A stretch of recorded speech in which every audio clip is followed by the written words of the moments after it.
सभी लोगों का स्वागत है आपके अपने YouTube चैनल में। आज हम इस वीडियो में डीएलएड एंट्रेंस एग्जाम 2023 के लिए क्लास 10th के चैप्टर 1 जिसमें हम लोगों को प्रकाश पर्यावर्तन और अपवर्तन से रिलेटेड जो है हम महत्वपूर्ण 100 प्रश्नों करने वाले हैं, जो कि आपका फिजिक्स का चैप्टर 1 है। और मैं चैप्टर वाइज जो है आपके सारे कंसेप्ट, सारे थ्योरी, सारे आपके क्वेश्चन करा दूंगा। और मैं आपको बता दूं कि यह जो आपका चैप्टर है प्रकाश पर्यावर्तन और अपवर्तन, लाइट रिफ्लेक्शन एंड रिफ्रैक्शन, इससे रिलेटेड जो है हम 100 प्रश्न करने वाले हैं। सबसे बड़ा महामैराथन क्लास 100 प्रश्न का, समझ लीजिए। और इससे अगर आप पढ़ लेते हैं तो यहाँ से आपके जो है चैप्टर 1 से रिलेटेड 1 से 2 क्वेश्चन आपका जो है कंफर्म हो जाएगा, क्योंकि लाइट वाले चैप्टर से आपके क्वेश्चन पूछे जाते हैं एग्जाम में। तो काफी बेहतर क्लास आपको मिलने वाला है, तो आप सभी लोग तैयार रहिएगा। लंबा क्लास जाएगा, लेकिन आप सभी लोग आराम से कीजिएगा और कमेंट कीजिएगा कितने नंबर आपके आ रहे हैं। एक एक क्वेश्चन बड़ी बारीकी से पढ़ेंगे, बड़ी बारीकी से आपको समझाने का पूरा प्रयास करेंगे और पूरा क्वेश्चन का आंसर आप आराम से दीजिएगा, समझ रहे हैं। पहला आपका यहाँ पर प्रश्न देखिए, जो आपका यहाँ पर पहला प्रश्न ये देखिए, समतल दर्पण की फोकस दूरी होती है। पहला प्रश्न क्या है कि समतल दर्पण की फोकस दूरी होती है। यहाँ पर ऑप्शन देखिए अनंत, फिर यहाँ पर 0, फिर यहाँ पर 100 डिग्री सेल्सियस मतलब 100 सेंटीमीटर और यहाँ पर 50 सेंटीमीटर। तो देखिए जो समतल दर्पण होता है ना, समझ गए, गोलीय दर्पण होता है, समतल दर्पण होता है। तो जो आपका समतल दर्पण होता है तो उसकी फोकस दूरी होती है अनंत होती है, मतलब कि इनफाइनाइट होती है। क्या होती है? इनफाइनाइट, समझ गए ना। तो इसका आंसर हो जाएगा ऑप्शन आपका ए। याद रखिएगा, पहला प्रश्न क्लियर हो गया कि समतल दर्पण की जो फोकस दूरी होती है वो आपका अनंत होता है, समझ गए। अगला यहाँ पर सेकंड प्रश्न देखिए, यहाँ बोल रहा है कि गोलीय दर्पण के परावर्तक पृष्ठ की वृत्ताकार सीमा रेखा का व्यास कहलाता है। जो आपका गोलीय दर्पण होता है ना, गोलीय आकार का, उसका जो परावर्तक पृष्ठ की जो वृत्ताकार सीमा रेखा का व्यास जो होता है क्या कहलाता है? पहला ऑप्शन है वक्र त्रिज्या, फिर यहाँ पर है प्रधान अक्ष, फिर यहाँ पर गोलीय दर्पण का द्वार और मुख्य फोकस। तो देखिए जो आपका गोलीय दर्पण के जो परावर्तक पृष्ठ की वृत्ताकार सीमा रेखा होता है उसका व्यास जो होता है गोलीय दर्पण का द्वारक कहलाता है। क्या कहलाता है? गोलीय दर्पण का द्वारक। तो इसका आंसर क्या हो जाएगा? ऑप्शन आपका सी हो जाएगा, समझ गए। अगला यहाँ पर थर्ड नंबर प्रश्न देखिए, यह बोल रहा है कि उत्तल लेंस के सामने वस्तु कहाँ रखने पर प्रतिबिंब जो है वस्तु के बराबर आकार का बनता है। जो आपका लेंस दो तरह का होता है, उत्तल लेंस और अवतल लेंस। तो जो आपका उत्तल लेंस होता है तो हम उसके सामने जो है कहाँ पर जो है वस्तु रखेंगे कि एकदम उसका जो आकार होगा एकदम बराबर बनेगा, समझ गए। कहाँ रखेंगे? यहाँ पर देखिए 2F पर या F पर मतलब फोकस पर या प्रकाशीय केंद्र पर या 2F तथा F के बीच में, बताइए कहाँ रखेंगे। तो देखिए जो उत्तल लेंस के सामने वस्तु जो है हम लोग अगर 2F पर रखते हैं, समझ गए ना, 2F पर, तो यहाँ क्या होगा कि जो प्रतिबिंब होगा वस्तु के बराबर आकार का बनेगा, समझ गए। तो इसका आंसर ऑप्शन आपका ए हो जाएगा, समझ में आ गया। अगला यहाँ 4 नंबर प्रश्न की लेंस की शक्ति की इकाई क्या होती है। ये तो काफी इजी और इंपॉर्टेंट है। यहाँ पर ऑप्शन देखिए डायोप्टर, मीटर, सेंटीमीटर, किलोमीटर। तो लेंस की जो क्षमता होती है, ऐसा यूनिट नापते हैं हम लोग, वो डायोप्टर से नापते हैं। किसके? डायोप्टर। तो इसका आंसर ऑप्शन आपका ए हो जाएगा, समझ गए। अगला यहाँ जो प्रश्न है उसको देख लीजिए कि किस लेंस को अभिसारी लेंस कहते हैं। याद रखिएगा, ये भी इंपॉर्टेंट प्रश्न है। तो देखिए अभिसारी लेंस जो है हम लोग जो है उत्तल लेंस को कहते हैं। जो हमारा उत्तल लेंस है ना उसे हम लोग अभिसारी कहते हैं, और अपसारी जो होता है आपका अवतल लेंस होता है। तो याद रखिएगा, समझ गए।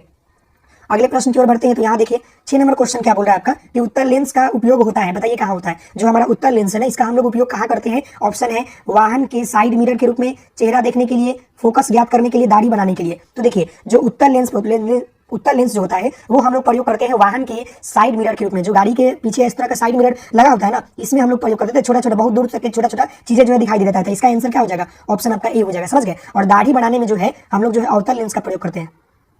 याद रखिएगा, उत्तल लेंस का, समझ गए। अगला यहाँ प्रश्न है आपका कि किसी उत्तल लेंस द्वारा वस्तु की अभिसारी एवं आवर्धित प्रतिबिंब बनाने हेतु वस्तु की स्थिति कहाँ होनी चाहिए। अब बताइए किसी उत्तल लेंस के द्वारा जो है अभिसारी जो है आपका आवर्धित प्रतिबिंब बनाने के लिए वस्तु की स्थिति कहाँ पर होनी चाहिए। पहला यहाँ पर है F पर मतलब फोकस पर या प्रकाशीय केंद्र पर या वक्रता केंद्र पर या F1 तथा प्रकाशीय केंद्र O के बीच में, समझ गए। बताइए कहाँ होना चाहिए। तो मैं आपको बता दूं कि इसका जो केंद्र होना चाहिए ना वो आपके जो है F1 तथा प्रकाशीय केंद्र O के बीच में होना चाहिए। तो इसका आंसर ऑप्शन आपका डी हो जाएगा, समझ जाइएगा। अगले प्रश्न देखिए, काफी इंपॉर्टेंट है ये प्रश्न, आपसे एग्जाम में पूछा था, प्रीवियस ईयर पूछ भी सकता है। यहाँ देखिए दोनों इंपॉर्टेंट है। ये जो है आपका दर्पण का सूत्र क्या होता है? एक आपका होता है दर्पण और दूसरा होता है लेंस। इसमें जो यही पढ़ना है। तो दर्पण का जो आपका सूत्र होता है ना वो होता है 1/v + 1/u = 1/f। तो इसका आंसर ऑप्शन आपका ए हो जाएगा, दर्पण का सूत्र, समझ गए। अगर हम लेंस के सूत्र की बात करें, लेंस के यहाँ सूत्र देखिए, तो लेंस का जो सूत्र होता है ना इसमें माइनस हो जाता है, वही चीज होता है लेकिन माइनस हो जाता है। देखिए तो इसका आंसर ऑप्शन ए हो जाएगा, मतलब कि 1/v + 1/u = 1/f। ये जो है आपका दर्पण का होता है, समझ गए। अगर लेंस की बात करें तो 1/v - 1/u = 1/f, समझ गए। ये आपका जो होता है लेंस का होता है। लेंस के नापने के लिए किस चीज का हम लोग करते हैं? डायोप्टर की प्रयोग करते हैं, समझ गए। यहाँ पर देखिए आपका अगला प्रश्न है कि एक प्रदर्शी गोलीय कवच की बाहरी त्रिज्या 20 सेंटीमीटर है तथा भीतरी त्रिज्या जो है 19.8 सेंटीमीटर है। तो त्रिज्या जो है आपतित प्रकाश के लिए किस तरह व्यवहार करेगा या कैसा व्यवहार करेगा? उत्तल लेंस की भांति, प्रिज्म की भांति, समानांतर पट्टियों की भांति, उत्तल या अवतल लेंस की भांति। तो बताइए। तो देखिए जब भी एक प्रदेशीय जो आपका गोलीय कवच जो होता है बाहरी त्रिज्या 20 सेंटीमीटर हो और भीतर जो होता है आपका 19.8 हो, तो ये हमेशा जो होता है अवतल लेंस की तरह काम करता है। तो इसका आंसर ऑप्शन डी हो जाएगा, समझ गए। अगले प्रश्न की ओर बढ़ते हैं। तो यहाँ देखिए अगला प्रश्न यहाँ पर आपका 11 नंबर है, बोल रहा है कि सरल सूक्ष्मदर्शी में किस प्रकार का लेंस कार्य करता है। जो सरल सूक्ष्मदर्शी होता है उसमें किस प्रकार का लेंस जो है कार्य करता है। ऑप्शन देखिए अवतल लेंस, उभयोत्तल लेंस, उत्तल लेंस और बेलनाकार लेंस। तो देखिए जो आपका सरल सूक्ष्मदर्शी जो होता है उसमें जो है आपका उत्तल लेंस की तरह जो है कार्य करता है। तो इसका आंसर ऑप्शन आपका सी हो जाएगा, समझ गए। अगला यहाँ प्रश्न आपका 2 मीटर फोकसांतर वाले उत्तल लेंस की क्षमता ज्ञात करें। 2 मीटर याद रखिए, बार बार रिपीट होता है क्वेश्चन, याद रखिएगा। 2 मीटर अगर बात करें ना, जब भी मतलब फोकसांतर वाले उत्तल लेंस की क्षमता ज्ञात करने के लिए, तो इसका हमेशा +0.5 डी होता है, डायोप्टर होता है। तो इसका आंसर ऑप्शन बी हो जाएगा, समझ गए। अगला यहाँ प्रश्न आपका कि एक गोलीय दर्पण की फोकस दूरी 10 है तो उसकी वक्र त्रिज्या क्या होगा। तो देखिए एक गोलीय दर्पण की जो आपका फोकस दूरी है वो 10 होगा, तो उसकी वक्र त्रिज्या जो होगा 2f होता है, तो 2 × 10 मतलब कि 10 × 2 तो 20 सेंटीमीटर हो जाएगा। तो इसका आंसर ऑप्शन आपका सी हो जाएगा, समझ गए। अगला यहाँ पर आपका प्रश्न 14 नंबर की एक गोलीय दर्पण तथा किसी पतले गोलीय लेंस दोनों की फोकस दूरिया -15 सेंटीमीटर हो तो दर्पण लेंस संभवतः कहा जाएगा। तो देखिए अगर +0.5 डी होता है तो फोकस अंतर उत्तल लेंस की क्षमता पर कार्य करता है, लेकिन यहाँ पर जो बोल रहा है कि -15 सेंटीमीटर हो तो गोलीय लेंस दोनों की फोकस दूरिया जो है तो दर्पण तथा लेंस का संभवतः क्या होगा। दर्पण अवतल और लेंस उत्तल, दर्पण उत्तल और लेंस अवतल, दोनों अवतल दोनों उत्तल। बताइए क्या होगा। तो मैं आपको बता दूं कि दोनों यहाँ पर अवतल नहीं होगा, क्या होगा, दोनों अवतल होगा, समझ गए। अगले प्रश्न की ओर चलते हैं। तो यहाँ पर 15वां प्रश्न है कि अवतल दर्पण की फोकस दूरी होती है। बताइए जो आपका अवतल दूरी होता है ना, इसका फोकस दूरी क्या होता है। यहाँ पर ऑप्शन है ऋणात्मक एवं धनात्मक दोनों, धनात्मक 0। तो याद रखिए काफी इंपॉर्टेंट प्रश्न है। जो आपका अवतल दर्पण होता है ना वो हमेशा जो होता है ऋणात्मक होता है, समझ गए। और उत्तल दर्पण जो होता है आपका धनात्मक होता है। ऋणात्मक मतलब माइनस और ये धनात्मक मतलब पॉजिटिव, समझ गए। अगला यहाँ प्रश्न आपका 16 नंबर है, निम्न में से किस लेंस की फोकस दूरी धनात्मक होती है। तो अभी मैंने बताया किसका होता है, आपका उत्तल का होता है, उत्तल। तो इसका आंसर क्या हो जाएगा, ऑप्शन आपका ये हो जाएगा। उत्तल हमेशा पॉजिटिव होता है, अवतल जो होता है हमेशा नेगेटिव होता है। अगला यह प्रश्न है किसी अवतल दर्पण की फोकस दूरी f है और उसकी वक्र त्रिज्या r है तो निम्नलिखित में से कौन सा संबंध हुआ। तो देखिए किसी भी मतलब अवतल दर्पण की जो दूरी है f है, फोकस दूरी, और इसका जो वक्र त्रिज्या r है, तो इसका जो समीकरण होगा वो आपका हो जाएगा r = 2f। जो मैंने ऊपर वाला फार्मूला से क्वेश्चन बनाया ये वाला, यहाँ जो आपने बनाया ये वाला, इसका r बोला था त्रिज्या निकालने के लिए, तो 2f था, समझ गए। तो यहाँ पर 2 × 10 क्या है तो r यहाँ पर आपका 20 आ गया था, समझ गए, 20 सेंटीमीटर, ये वही था प्रश्न था। तो यहाँ देखिए 18 नंबर यहाँ पर आपका क्वेश्चन बोल रहा है कि अवतल दर्पण के सामने वस्तु को कहाँ रखा जाए ताकि प्रतिबिंब जो है उल्टा, वास्तविक और समान आकार का बने। बताइएगा अवतल दर्पण जो है आपका, उसको हम लोग वस्तु कहाँ रखें ताकि उसका प्रतिबिंब जो होता है उल्टा और वास्तविक का समान आकार का बने। तो यहाँ देखिए हमेशा जो है वक्र केंद्र पर जो आपका सेंटर होता है वहां पर रखेंगे। तो अवतल दर्पण के सामने जो है अगर वक्र केंद्र पर हम लोग वस्तु को रखते हैं ना तो उसका प्रतिबिंब जो होता है उल्टा और वास्तविक बनता है। अगला यहाँ 19वां प्रश्न है कि उत्तल दर्पण में प्रतिबिंब बनता है। उत्तल दर्पण जो होता है उसमें प्रतिबिंब जो है कैसा बनता है। ऑप्शन यहाँ पर देखिए वास्तविक, अभिसारी, वास्तविक तथा अभिसारी, इनमें से कोई नहीं। तो इसका आंसर हो जाएगा आपका ऑप्शन बी, अभिसारी। उत्तल दर्पण का अभिसारी बनता है, अवतल दर्पण का जो होता है वास्तविक बनता है, समझ गए। यहाँ देखिए अगला यहाँ प्रश्न आपका है कि प्रकाशीय माध्यम कितने प्रकार के होते हैं। तो आप सभी लोगों ने पढ़ा होगा क्लास 10th में कि जो आपका प्रकाशीय माध्यम होता है वो आपके जो होते हैं 2 प्रकार के होते हैं, समझ गए, रिफ्लेक्शन और रिफ्रैक्शन। अगला यहाँ पर आपका है कि एक होता है परिवर्तन और एक होता है आपका परिवर्तन और अपवर्तन, समझ गए। देखिए यहाँ पर अवतल दर्पण में प्रतिबिंब किस प्रकार की बनती है, केवल वास्तविक। देखिए अवतल दर्पण आ गया ना, उत्तल दर्पण में हमने देखा है कि अभिसारी बनता है, तो अवतल दर्पण में क्या बनेगा बताइए। अभी हमने आपको बताया है कि वास्तविक एवं क्या होगा, काल्पनिक बनता है, समझ गए। तो इसका आंसर ऑप्शन आपका सी हो जाएगा। अगला यहाँ प्रश्न की अवतल दर्पण की वक्र त्रिज्या जो है 40 है, उसका फोकस दूरी क्या होगा। तो देखिए तो इजी प्रश्न आ गया ना, वही प्रश्न आपका आगे निकलकर जो अभी हमने फॉर्मूला बनाया है ये वाला पर r = 2f वाला पर, r = 2f वाला पर, समझ गए। तो यहाँ पर क्या दिया है, त्रिज्या जो है 40 दिया है और यहाँ पर 2 और f निकालना है, तो f निकालेंगे तो 40 और नीचे आपका 2 हो जाएगा, काटेंगे तो हमारा f = 20 हो जाएगा। तो इसका आंसर क्या होना चाहिए, ऑप्शन आपका डी होना चाहिए ना, समझ गए ना। तो इसका आंसर ऑप्शन डी हो जाएगा। फॉर्मूला क्या लगा, देखिए यहाँ पर आपका यही लगा r = 2f। तो r हमारा दिया हुआ है ना 40 और 2f निकालना है, तो हमने यहाँ पर f निकाला 40 को क्या किया कि हमने 2 से भाग दिया तो हमारा 20 आ गया, f = 2। फोकस हमारा आ गया ना, फोकस दूरी कितना हो गया 20 सेंटीमीटर, समझ में आ गया। अगले प्रश्न को देखते हैं। 23 नंबर प्रश्न यहाँ पर देखिए क्या बोल रहा है, बोल रहा है कि अवतल दर्पण के सामने वस्तु को कहाँ रखेंगे कि प्रतिबिंब जो है समान साइज का बनेगा। फोकस पर, वक्र केंद्र पर, ध्रुव और फोकस पर। तो देखिए अवतल दर्पण के हमेशा जो है आप जो है कहाँ रखिएगा कि वक्र केंद्र पर, जो आपका वक्र केंद्र होता है वहां पर रखिएगा ना, तो प्रतिबिंब जो होता है समान साइज का बनता है, समझ गए। तो ये प्रश्न क्लियर हुआ। अब हम अगले प्रश्न की ओर बढ़ते हैं। तो यहाँ देखिए अगला प्रश्न आपका क्या है, यहाँ पर 24 नंबर, यहाँ पर आपको 24 बोला है किसी अवतल दर्पण की वक्र त्रिज्या 3 सेंटीमीटर है तो उसका नामांतर मान क्या होगा। तो देखिए अभी हमने ये प्रश्न को जो है पढ़ा है कि इसका वक्र त्रिज्या r दिया हुआ है, हमारा 2f निकालना है, फोकस दूरी निकालना है। तो r हमारा 30 दिया हुआ है और ये 2f इक्वल हो गया, तो हम यहाँ पर f निकालेंगे तो 30 और नीचे हमारा 2 आ जाएगा, काटेंगे तो f इक्वल हमारा 15 आ जाएगा। तो इसका आंसर हो जाएगा ऑप्शन सी, 15 सेंटीमीटर, समझ में आ गया। अगला यहाँ प्रश्न आपका है कि जब प्रिज्म से किसी प्रकार किरण का अपवर्तन होता है तो आपतित किरण एक निर्गत किरण के बीच में कौन सा कोण बनाता है। मतलब बने कोण को क्या कहते हैं, विचलन कोण, अपवर्तन कोण, क्रांति कोण, परावर्तन कोण। तो देखिए काफी इंपॉर्टेंट प्रश्न, याद रखिएगा। इसे जो हम लोग विचलन कोण कहते हैं, क्या कहते हैं? विचलन कोण कहते हैं। जब प्रिज्म से किसी प्रकार जो होता है किरण का अपवर्तन होता है, तो आपतित जो किरण एक निर्गत किरण के बीच में बने कोण को जो है हम लोग विचलन कोण कहते हैं। समझ गए? अगला यहाँ आपका 26वां प्रश्न है कि निम्नलिखित में से जल का अपवर्तनांक होता है। ये इंपॉर्टेंट प्रश्न, याद रखिएगा। जल का जो अपवर्तनांक होता है ना, वो आपका 1.33 होता है। तो इसका आंसर ऑप्शन आपका ए हो जाएगा। आप सभी लोगों से निवेदन है, क्वेश्चन को अच्छा लगेगा लाइक कीजिएगा, वीडियो को शेयर कीजिएगा, और चैनल पर नए हैं तो सब्सक्राइब लाइक करना भूलिएगा नहीं। समझ गए? और आप लोग कमेंट करके बताइए कितने आपके मार्क्स सही हो रहे हैं। टोटल 99 क्वेश्चन है, मतलब अप्रॉक्स आपके 100 क्वेश्चन है। समझ गए? अगला यहाँ पर है कि क्रांति के कोण के लिए अपवर्तन कोण का मान कितना होना चाहिए। ये भी इंपॉर्टेंट है, तो याद रखिएगा। क्रांति के कोण के लिए जो है अपवर्तन कोण जो है 90 डिग्री से 90 डिग्री होना चाहिए। कितना? 90 डिग्री। समझ गए? अगला यहाँ प्रश्न है कि प्रकाश के पीछे लौटने की प्रक्रिया को कहते हैं। बताइए क्या कहते हैं? ऑप्शन देखिए, प्रकाश का परिवर्तन, प्रकाश का अपवर्तन, प्रकाश का सीधा रेखा में गमन, प्रकाश का मुड़ना। तो प्रकाश के पीछे लौटने की प्रक्रिया को जो है हम लोग जो है प्रकाश का परावर्तन कहते हैं। समझ गए? इसका आंसर ऑप्शन ही होगा। अगला यहाँ प्रश्न आपका है कि प्रकाश के परावर्तन के दूसरे नियम में किसका मान समान होता है। यहाँ पर ऑप्शन देखिए आप कि अपवर्तन कोण क्रांतिक कोण के बराबर, आपतन कोण परावर्तन कोण के बराबर, विचलन कोण निर्गत कोण के बराबर, निर्गत कोण क्रांतिक कोण के बराबर। तो देखिए प्रकाश के परावर्तन में जो है दूसरे नियम में क्या होता है कि आपका जो आपतन कोण होता है, जो आपका आपतन कोण होता है ना, वो परावर्तन कोण के बराबर होता है। तो इसका आंसर हो जाएगा ऑप्शन आपका बी। समझ गए? अगले प्रश्न को देखते हैं। तो यहाँ देखिए अगला प्रश्न यहाँ पर आपका तीसरा बोला है कि प्रकाश के अपवर्जन के कितने नियम है। तो आप सभी लोगों ने पढ़ा होगा कि प्रकाश के अपवर्जन के 2 नियम होते हैं। समझ गए ना? अपवर्जन और आपका रिफ्लेक्शन और रिफ्लेक्शन होता है ना, आपका 2 होता है। एक होता है आपका रिफ्लेक्शन और एक होता है रिफ्रैक्शन। समझ गए ना? तो अगला यहाँ प्रश्न आपका है कि दाढ़ी बनाने में कौन सा दर्पण का उपयोग करते हैं। हमने ऊपर भी बताया है कि हम लोग दाढ़ी बनाने में अवतल लेंस का प्रयोग करते हैं। गाड़ी के पीछे कौन सा मिरर लगा रहता है? तो समतल, ये आपका उत्तल लगा होता है, याद रखिएगा, उत्तल। समझ गए? और दाढ़ी बनाने में हम लोग अवतल का प्रयोग करते हैं। अगला यहाँ प्रश्न है कि एक व्यक्ति समतल दर्पण की ओर 4 सेंटीमीटर की चाल से आ रहा है। व्यक्ति को समतल दर्पण में बना उसका प्रतिबिंब किस चाल से आता हुआ नजर आएगा। तो क्या हो रहा है कि यहाँ पर एक व्यक्ति जो आ रहा है उसका मतलब 4 सेंटीमीटर से आ रहा है, तो उसका दुगना हो जाता है। समझ गए? तो व्यक्ति के समतल दर्पण में बना उसका प्रतिबिंब जो है किस चाल से नजर आएगा, तो दुगना से हो जाएगा। तो इसका 8 सेंटीमीटर हो जाएगा। समझ गए? अगला यहाँ प्रश्न आपका, यदि किसी समतल दर्पण के 4 डिग्री कोण से घुमा दिया जाए तो परावर्तित किरण घूम जाती है कितना। हम अगर किसी जो है समतल दर्पण को 4 डिग्री कोण से घुमा देंगे तो ये दुगना घूम जाता है। समझ गए? वही बात यहाँ पर ऊपर भी था, समतल दर्पण दुगना हो जाता है, तो यहाँ पर इसका 8 डिग्री हो जाएगा। समझ गए? अगला यहाँ प्रश्न आपका है कि समतल दर्पण के द्वारा बने वस्तुओं के प्रतिबिंब होते हैं। समतल दर्पण के द्वारा जो वस्तुओं के प्रतिबिंब जो होते हैं वो हमेशा जो होते हैं काल्पनिक होते हैं। कैसा होते हैं? काल्पनिक। याद रखिएगा, काल्पनिक होते हैं। अगला यहाँ प्रश्न आपका है, एक व्यक्ति जिसकी लंबाई जो है 1.5 सेंटीमीटर है, उसके संपूर्ण प्रतिबिंब देखने के लिए समतल दर्पण की न्यूनतम लंबाई होनी चाहिए। तो इसका इतना है ना, देखा कितना होगा? दुगना हो जाएगा ना आपका। दुगना नहीं, इसका आधा हो जाएगा ना। ये तो दुगना दिया हुआ है ना, तो उसको आधा कितना हो जाएगा? 1.5 का आधा कितना हो जाएगा आपका? 0.75 हो जाता है ना। तो इसका आंसर ऑप्शन आपका सी हो जाएगा।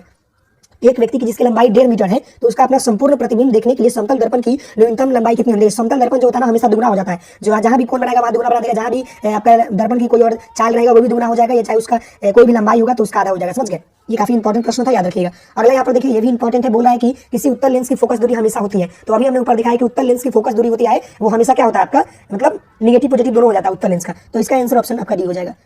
समझ गए? अगला यहाँ प्रश्न आपका है कि अगला यह प्रश्न है, किसी गोलीय दर्पण की वक्र त्रिज्या 50 सेंटीमीटर से फोकस दूरी निकालिए। देखिए ये प्रश्न कितना बार आपका आ रहा है, वही बात है, F इक्वल या 2F इक्वल लिख लीजिए ना, ये आपका क्या R इक्वल 2F। तो यहाँ पर हमारा R दिया हुआ है ना सेंटीमीटर, ये इतना, यहाँ पर 2F निकालना है तो हम यहाँ पर F निकालेंगे तो हमारा 50 और भागा में 2 काटेंगे तो हमारा F इक्वल 25 आ जाएगा। इसका आंसर ऑप्शन सी हो जाएगा। समझ गए? अगला यहाँ प्रश्न है कि निम्न में से कौन सा पदार्थ जो है लेंस बनाने के प्रयुक्त नहीं किया जाता है। ऑप्शन जल, कांच, प्लास्टिक, मिट्टी। बताइए किस चीज का जो हम लोग प्रयोग जो है नहीं करते हैं कांच बनाने के लिए। तो इसका आंसर हो जाएगा ऑप्शन डी, मिट्टी का प्रयोग नहीं करते हैं। बाकी हम लोग जल का, कांच का, प्लास्टिक का प्रयोग करते हैं। तो आप सभी लोगों से निवेदन है वीडियो को पूरा देखिएगा, सारी बातों को समझिएगा। समझ रहे हैं? कहीं नहीं जाइएगा, सारी बातें आप समझते रहिएगा। आगे चलते हैं अगले प्रश्न की ओर। तो यहाँ देखिए अगला प्रश्न यहाँ पर बोल रहा है कि किसी शब्दकोश में पाए गए छोटे अक्षरों को पढ़ते समय आप निम्न में से कौन सा लेंस पसंद करेंगे। बताइए हम लोग जो है किसी शब्दकोश को मतलब पाए गए छोटे अक्षरों को पढ़ने के लिए निम्न में से हम लोग आप लोग कौन सा लेंस प्रयोग करेंगे। पहला 50 सेंटीमीटर फोकस दूरी एक उत्तल लेंस, 50 सेंटीमीटर फोकस दूरी एक अवतल लेंस, 5 सेंटीमीटर एक उत्तल लेंस, 5 सेंटीमीटर एक अवतल लेंस। बताइए किस चीज का प्रयोग करेंगे। तो मैं आपको बता दूं कि हम लोग उसको पढ़ने के लिए जो है 5 सेंटीमीटर फोकस की एक उत्तल लेंस का प्रयोग करेंगे। तो इसका आंसर ऑप्शन डी हो जाएगा।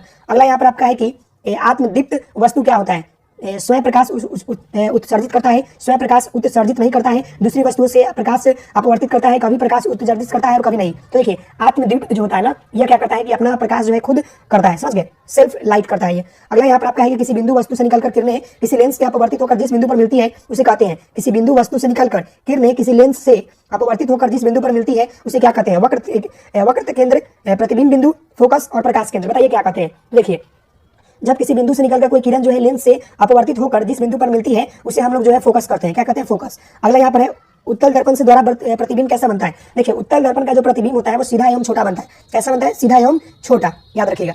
अगला यहाँ प्रश्न देखिए आपका 43 नंबर यहाँ बोला जा रहा है कि बड़े द्वारक के अवतल दर्पण के मुख्य फोकस पर एक बिंदु बिंब स्थित है जिसका एक प्रतिबिंब अनंत पर बनता है। गोलीय विथपनन देखिए गोलीय विथन के कारण अन्य प्रतिबिंब बनेंगे। बताइए कैसा बनेगा। देखिए बड़े द्वारा जो अवतल लेंस होता है, यहाँ पर बोला है कि अवतल लेंस के फोकस दूरी पर एक बिंदु बिंब स्थित है जिसका प्रतिबिंब अनंत पर होता है। तो कैसा बनेगा, काल्पनिक तथा पीछे बनेगा, काल्पनिक तथा दर्पण के आगे, वास्तविक तथा दर्पण के पीछे, वास्तविक तथा दर्पण के। देखिए अवतल लेंस कैसा बनाता है प्रतिबिंब, अभी मैंने इतना सारा आपको बताया है। बताइए कैसा बनाता है। तो जो आपका अवतल लेंस होता है ना वो काल्पनिक बनाता है, तो वो काल्पनिक बनाएगा और कहाँ पर, दर्पण के पीछे बनाएगा, दर्पण के आगे नहीं। समझ गए। अगला यहाँ पर प्रश्न है कि गोलीय दर्पण के फोकसांतर एवं वक्र त्रिज्या का मतलब बीच का संबंध क्या होता है। देखिए गोलीय दर्पण जब भी पूछे ना तो इसका हो जाता है R=2F, वही जो अभी उतना फॉर्मूला लायक बना लेते, तो इसका आंसर ऑप्शन ही हो जाएगा। समझे। अगला प्रश्न है किसी दर्पण से वस्तु का बड़ा प्रतिबिंब बनता है। बताइए किससे बनता है, समतल में कि अवतल में कि उत्तल में। तो देखिए उत्तल, अवतल जो होता है ना उसमें जो है दर्पण से वस्तु का बड़ा प्रतिबिंब बनता है। समझ गए, उत्तल में नहीं बनता है। अगला यह प्रश्न है किसी बिंब का अवतल दर्पण द्वारा बना प्रतिबिंब अभिसारी सीधा एवं बिंब से बड़ा पाया गया, वस्तु की स्थिति कहाँ होनी चाहिए। तो अभी हमने इतना सारा इससे रिलेटेड क्वेश्चन किया है कि वस्तु की जो स्थिति होना चाहिए वह दर्पण के ध्रुव तथा उसके फोकस के बीच में होना चाहिए। तो इसका आंसर ऑप्शन आपका डी हो जाएगा। समझ गए। अगला यह प्रश्न है कि यदि समतल दर्पण के अभिसारी 5 सेंटीमीटर खिसका दिया जाए तो उसका प्रतिबिंब खिसक जाएगा कितना। तो अभी हमने पढ़ा है समतल वाला, कि समतल वाला में कितना होगा 5 सेंटीमीटर। अगर यदि समतल दर्पण के अभिलंब की दिशा में 5 सेंटीमीटर खिसका दिया जाए तो उसका प्रतिबिंब जो है कितना से उतना ही 5 सेंटीमीटर ही खिसकेगा। समझ गए, 5 सेंटीमीटर। अगले प्रश्न की ओर बढ़ते हैं। तो यहाँ देखिए 48 नंबर यहाँ पर आपका प्रश्न है कि सूर्य की किरणों को एक अवतल दर्पण के गौण अक्ष के समांतर अपवर्तित कराया जाता है। गोलीय दर्पण की फोकस दूरी की आधी दूरी पर एक समतल जो आपका दर्पण अभिसारी किरणों को प्राप्त कर परिवर्तित करता है। समतल दर्पण द्वारा बना प्रतिबिंब होगा। बताइए काल्पनिक तथा सीधा, काल्पनिक तथा उल्टा, वास्तविक तथा सीधा, वास्तविक तथा उल्टा, क्या होगा। तो इसका आंसर हो जाएगा आपका काल्पनिक तथा सीधा। समझे, काल्पनिक तथा सीधा, इसका आंसर ऑप्शन ही हो जाएगा। अगला यह प्रश्न है कि गोलीय दर्पण की फोकस दूरी उसकी वक्र त्रिज्या की होती है। बताइए आधी होती है कि दुगनी होती है या आपका तिगुनी होती है, इनमें से कोई नहीं। तो देखिए गोलीय दर्पण की जो फोकस दूरी होती है ना वक्र त्रिज्या की आधी होती है हमेशा। अगला यह प्रश्न आपका स्पेक्ट्रम में किस रंग का झुकाव अधिक होता है। तो ये तो काफी इजी प्रश्न है, आपने स्पेक्ट्रम पढ़ा होगा, 7 रंग जो है इसी तरह का विचलन करता है यहाँ से। समझ गए। तो इसमें किस रंग का जो है सबसे ज्यादा जो है झुकाव होता है, तो वो होता है बैगनी का। बैगनी का मतलब जो होता है किरण का जो है झुकाव अधिक होता है। अगला यहाँ पर है कि तैलीय कागज होता है। तैलीय कागज क्या होता है, पारदर्शक, अपारदर्शक, प्रभाषक और इनमें से कोई नहीं। देखिए ये होता है आपका पारभाषक। समझ गए। एक होता है दिखने वाला, एक होता है नहीं दिखने वाला, एक होता है धुंधला दिखने वाला, वही बात यहाँ पर है। समझ गए। अगला यहाँ प्रश्न है कि किसी दर्पण में चाहे कितनी भी दूरी हो, खड़े हो, आपका प्रतिबिंब सदैव सीधा प्रतीत होता है, समतल दर्पण कैसा होगा। तो किस दर्पण में जो है मतलब सीधा दर्पण प्रतिबिंब मतलब उसका सीधा प्रतिबिंब होता है, तो वह जो होता है आपका या तो समतल होगा या उत्तल होगा। समझ गए। तो इसका आंसर ऑप्शन डी हो जाएगा। अगला ये प्रश्न है कि किस दर्पण में हमेशा वस्तु से छोटा प्रतिबिंब प्राप्त होता है। तो ये तो इतना सारा प्रश्न भी मैंने कराया, तो वह जो आपका दर्पण है वो होता है उत्तल। उत्तल दर्पण में क्या होता है कि हमेशा वस्तु से छोटा प्रतिबिंब प्राप्त होता है। समझ गए। नेक्स्ट यहाँ आपका जो है 54 नंबर प्रश्न है कि -4D मतलब -4 डायोप्टर क्षमता वाले अवतल लेंस की फोकस दूरी क्या होगी। तो देखिए ध्यानपूर्वक आप इस प्रश्न को देखिएगा। तो यहाँ पर क्या है आपका -4D वाले क्षमता वाले जो अवतल लेंस की जो फोकस दूरी होगी वो 25 सेंटीमीटर होगी। समझ गए, याद रखिएगा। अगला यहाँ आपका प्रश्न है कि निर्गत किरण एवं अभिलंब के बीच के कोनों को कहते हैं। तो निर्गत किरण, याद रखिएगा, निर्गत किरण और अभिलंब के बीच के कोनों को जो है हम लोग जो है निम्नलिखित में से जो है निर्गत कोण कहते हैं। क्या कहते हैं, निर्गत कोण कहते हैं। तो इसका आंसर क्या हो जाएगा, ऑप्शन आपका सी हो जाएगा। अगला यहाँ प्रश्न है कि समतल दर्पण के द्वारा बने वस्तुओं के प्रतिबिंब कैसा होगा। समतल दर्पण के द्वारा बने वस्तुओं के प्रतिबिंब जो है कैसा होगा, वास्तविक, काल्पनिक, उल्टा और आगे। बताइए कैसा होगा। तो देखिए मैं बता दूं कि समतल दर्पण के द्वारा वस्तुओं के प्रतिबिंब जो होता है जो बनता है वो कैसा बनता है, काल्पनिक बनता है। कैसा बनता है, काल्पनिक बनता है। तो इसका आंसर क्या है, ऑप्शन आपका बी है। समझ गए। अगला यहाँ प्रश्न आपका कि एक गोलीय दर्पण की फोकस दूरी +20 सेंटीमीटर है तो गोलीय दर्पण कैसा है। एक गोलीय दर्पण की फोकस दूरी है 20 सेंटीमीटर है। समझ रहे हैं। तो जो उसका आपका गोलीय दर्पण कैसा होगा, तो गोलीय दर्पण जो होगा वो आपका उत्तल होगा। समझ गए, कैसा होगा, गोलीय दर्पण की जो फोकस दूरी 20 सेंटीमीटर होगा तो उत्तल होगा। समझ गए। अगले प्रश्न की ओर बढ़ते हैं। अगला प्रश्न यहाँ पर है कि प्रकाश की चाल विभिन्न माध्यमों में क्या होती है, समान होती है, भिन्न भिन्न होती है, ए और बी दोनों, इनमें से कोई नहीं। तो देखिए प्रकाश के जो आपके चाल होते हैं ना, तो ये क्या होता है कि विभिन्न माध्यम में भिन्न भिन्न होते हैं। समझ गए, अलग अलग होते हैं। अगला प्रश्न जो कि काफी इंपॉर्टेंट है, देखिए स्लेन के नियम, जो स्लेन के नियम गणितीय रूप के कौन सा संक्रियाएं हैं, मालूम है ना आपको, ये काफी इंपॉर्टेंट है। इसका होता है omega equal sine i by sine r. समझ गए ना। तो इसका आंसर ऑप्शन नहीं हो जाएगा, आपने पढ़ा होगा कि स्लेन के नियम है यह। समझ गए। अगला यहाँ प्रश्न है कि किसी यहाँ पर अगला प्रश्न है कि किसी कोलाइड, देखिए कोलाइड विलय में निलंबित कणों के प्रकाश के परिकर्णन को कहा जाता है। ऑप्शन यहाँ पर देखिए वायुमंडलीय प्रभाव, दूसरा आपका है किंडल प्रभाव, टिंडल प्रभाव और क्विंटल प्रभाव। तो देखिए इसको क्या बोलते हैं, आप लोगों ने पढ़ा होगा, टिंडल प्रभाव कहते हैं ना। तो इसका आंसर क्या हो जाएगा, ऑप्शन आपका सी हो जाएगा। समझे। अगला प्रश्न यहाँ पर है कि स्पेक्ट्रम प्राप्त करने के लिए किसका उपयोग किया जाता है, कांच की सिल्ली या अवतल दर्पण या प्रिज्म। समझ गए ना। तो देखिए यहाँ पर स्पेक्ट्रम प्राप्त करने के लिए जो है हम लोग निम्नलिखित में से जो है प्रिज्म का प्रयोग करते हैं। आप सभी लोगों ने देखा होगा इस तरह का प्रिज्म, 7 रंग जो होता है यहाँ से निकलता है। समझ गए वो। अगला यह प्रश्न है, किसी माध्यम में अपवर्तनांक का मान क्या होता है? तो ये तो काफी इजी प्रश्न, आप सभी लोगों को मालूम होगा, sine i by sine r होता है, समझ गए। तो इसका आंसर ऑप्शन ए हो जाएगा। अगले प्रश्न को देखते हैं। तो अगला प्रश्न यहाँ पर आपका है कि अगर किसी अवतल दर्पण की फोकस दूरी f है तो वक्र त्रिज्या क्या होगा? तो ये तो प्रश्न आप पहले भी किया है आपने कि इसका हो जाएगा f इक्वल यहाँ पर r/2 हो जाएगा, समझ गए। वही बात है, यहाँ पर r/, आप यहाँ पर 2f लिखे तो इसी को पलट कर ऐसे कर सकते हैं। तो इसका आंसर ऑप्शन आपका यहाँ पर ए हो जाएगा, अगर किसी अवतल दर्पण की हो तो, समझ गए ना।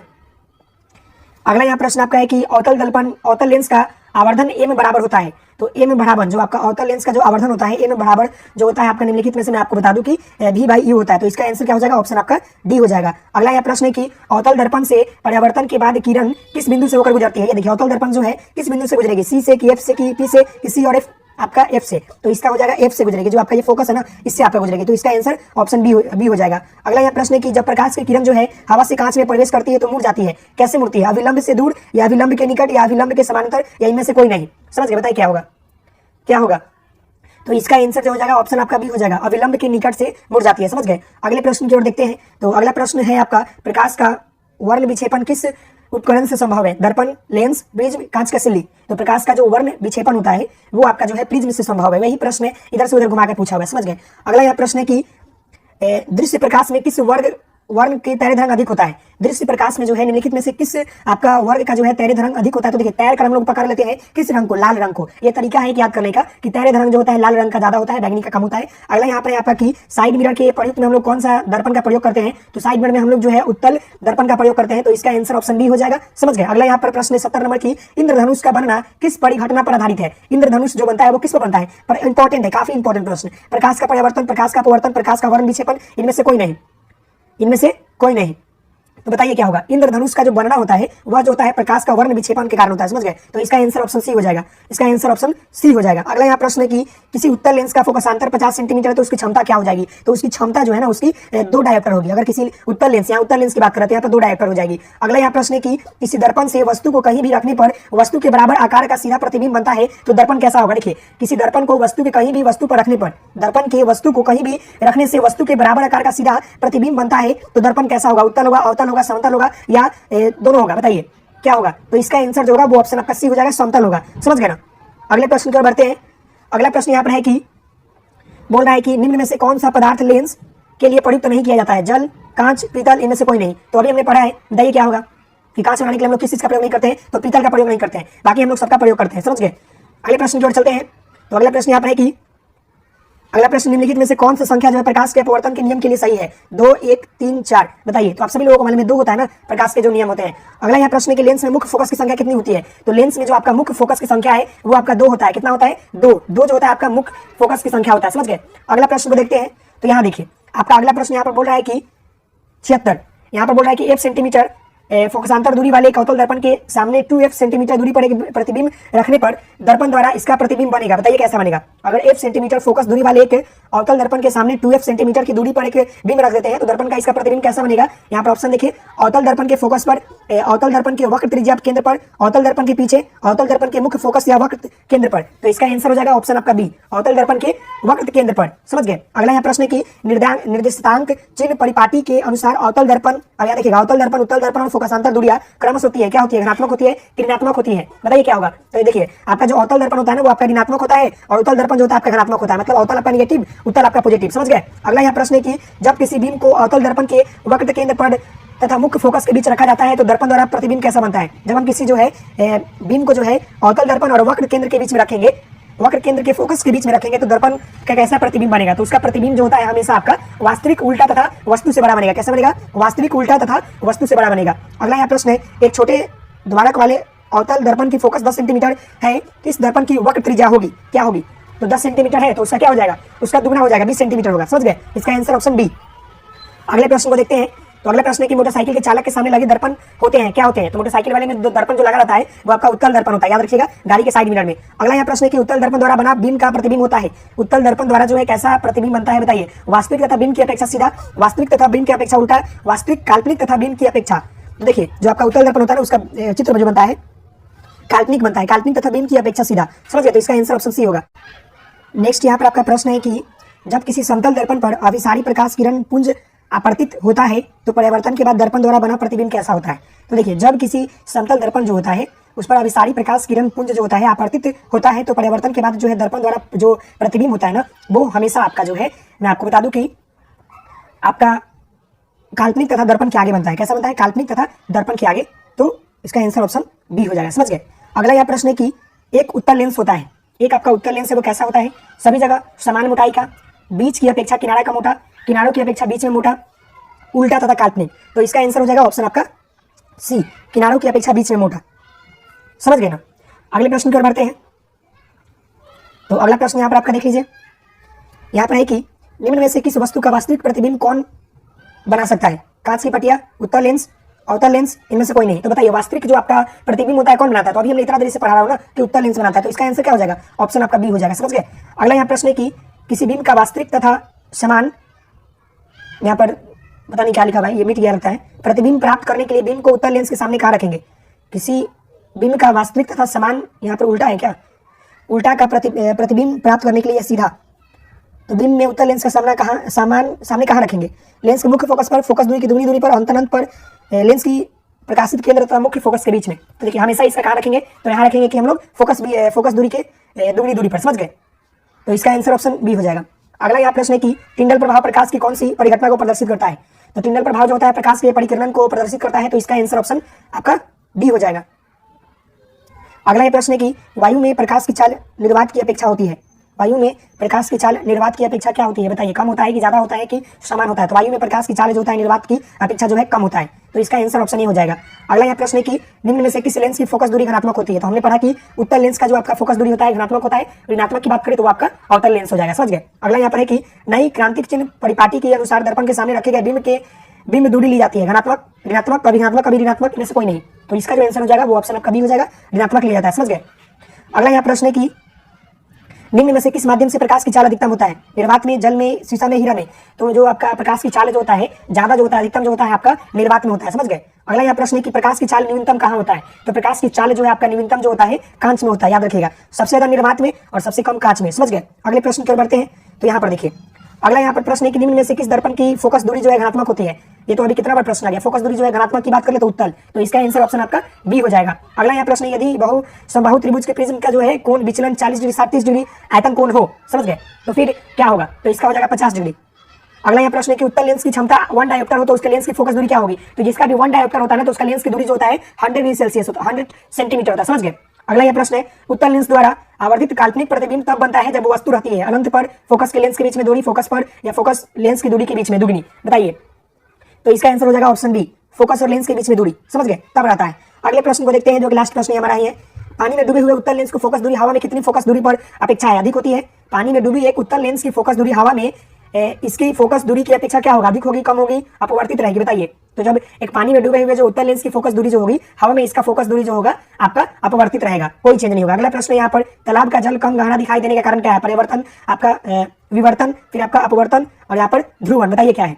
तो मैं आपको बता दूं कि जो आपका तालाब का जल का गहरा दिखाई देने का जो कारण है वो आपका जो है अपवर्जन है। समझ गए।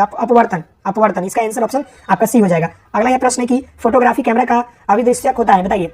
फोटोग्राफी कैमरा का जो अभिदृश्यक होता है वो आपका उत्तल लेंस होता है। फोटोग्राफी में जो लेंस लगा होता है उत्तल लेंस लगा होता है। अगला और लास्ट प्रश्न है कि किसी शब्दकोश में पाए गए छोटे अक्षर को पढ़ते समय आप निम्न में से किस लेंस का करना पसंद करेंगे? तो ऊपर हमने ये प्रश्न पढ़ा है कि 5 सेंटीमीटर फोकस दूरी का एक उत्तल लेंस का, तो इसका आंसर ऑप्शन डी हो जाएगा। तो हमने जो है प्रकाश से रिलेटेड आपके 99 प्रश्न कराया, तो आप सभी लोग कमेंट करके बताइएगा कैसा प्रश्न रहा, साथ ही साथ आप लोग अपना स्कोर बताइएगा कैसा क्लास लगा। मिलता है नेक्स्ट वीडियो में, तब तक के लिए धन्यवाद। Thank you so much. जय हिंद, जय भारत। ओके।